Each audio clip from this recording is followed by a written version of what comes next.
क्या हो अगर एक सुबह पता चले कि वोट देने का जो अधिकार है वो एक कंप्यूटर प्रोग्राम की वजह से बस छीन लिया गया। आज हम पश्चिम बंगाल की इसी कह सकते हैं चौंकाने वाली कहानी को समझने की कोशिश करेंगे। नहीं, ये कोई आम विरोध प्रदर्शन नहीं था।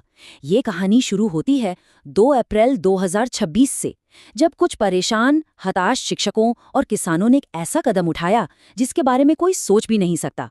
उन्होंने जजों को ही बंधक बना लिया। और जानते हैं क्यों? क्योंकि वो बस अपना वोट देने का हक वापस मांग रहे थे। आंकड़ा देखिए जरा, 61 लाख लोग।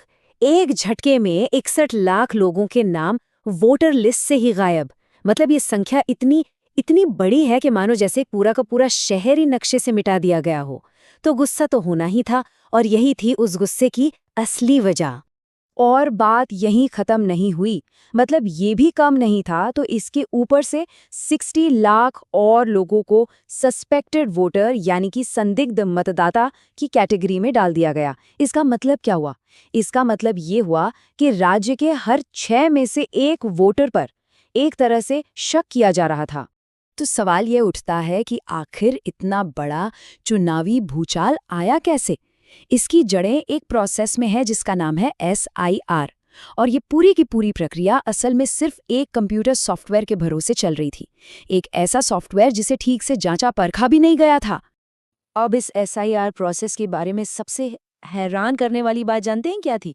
ये कि ये जिस एल्गोरिदम पर काम कर रहा था, उसकी सटीकता, मतलब वो कितना सही है कितना गलत, इसके बारे में खुद इलेक्शन कमीशन को भी ठीक ठीक अंदाजा नहीं था।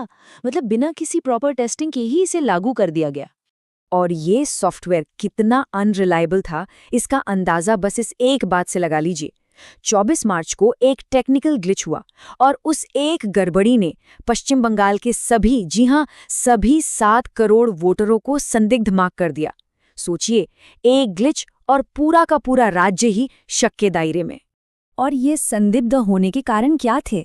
मतलब वजह सुनकर तो शायद यकीन ही ना हो। बहुत ही मामूली, जैसे नाम की स्पेलिंग में जरा सा फर्क। मान लीजिए मंडल की जगह मंडोल लिख गया, बस इतनी सी बात पर वोटिंग का अधिकार खतरे में पड़ सकता था।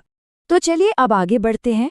देखिए, कागजों पर इस पूरी कवायद का मकसद कुछ और बताया गया, लेकिन जब असल में हम आंकड़ों को देखते हैं ना, तो एक बिल्कुल ही अलग और सच कहें तो काफी परेशान करने वाली तस्वीर उभर कर सामने आती है। और यहीं पर कहानी का सबसे बड़ा कॉन्ट्रडिक्शन या कह लीजिए विरोधाभास सामने आता है। कहा गया कि ये टूल अवैध अप्रवासियों को ढूंढने के लिए है, लेकिन हुआ क्या? जिन इलाकों में ऐसे लोगों के होने की सबसे ज्यादा आशंका जताई जा रही थी, वहां ये लगभग नाकाम रहा, और इसकी जगह इसका निशाना कोई और ही बन गया। इस टाइमलाइन पर एक नज़र डालें तो साफ पता चलता है कि चीज़ें कितनी तेज़ी से बिगड़ीं। नवंबर 2025 में ये प्रोसेस शुरू हुआ, और अप्रैल आते आते ये एक ब्यूरोक्रेटिक प्रोसेस से बढ़कर एक पूरा संकट बन चुका था। सिर्फ कुछ महीने और लाखों लोगों का भविष्य दांव पर लग गया। लेकिन ये कहानी सिर्फ बड़े बड़े आंकड़ों और नंबरों की नहीं है। ये कहानी उन इंसानों की है, उन चेहरों की है जिनकी पहचान, जिनका हक इस एक एल्गोरिदम की वजह से उनसे छीन लिया गया। अब सोचकर देखिए, अगर एक रिटायर्ड हाईकोर्ट के जज साहब को अपना नाम लिस्ट में वापस डलवाने के लिए मीडिया की मदद लेनी पड़ रही है, तो फिर एक आम आदमी का क्या हाल हुआ होगा? ये एक सवाल ही इस पूरी व्यवस्था पर बहुत कुछ कह जाता है। और ये देखिए, ये सिर्फ कुछ नामों की लिस्ट नहीं है, ये इस बात का सबूत है कि वो सॉफ्टवेयर कितना बेतरतीब ढंग से काम कर रहा था। उसने किसी को नहीं छोड़ा। कारगिल युद्ध के हीरो, वर्ल्ड कप जीतने वाली क्रिकेटर, और तो और खुद वो बूथ लेवल के अफसर जो ये काम कर रहे थे, उनका नाम भी लिस्ट से कट गया। चलिए अब थोड़ा और गहराई में चलते हैं, क्योंकि कहानी सिर्फ सॉफ्टवेयर की गड़बड़ी तक ही सीमित नहीं है। जब डेटा के पैटर्न को देखा गया और दूसरे आरोपों की जांच हुई, तो इस पूरे प्रोसेस की नीयत पर ही गंभीर सवाल उठने लगे। नतीजे सच में चौंकाने वाले थे। रानीनगर का ये उदाहरण देखिए। एक ही विधानसभा क्षेत्र, नियम भी एक, सॉफ्टवेयर भी एक।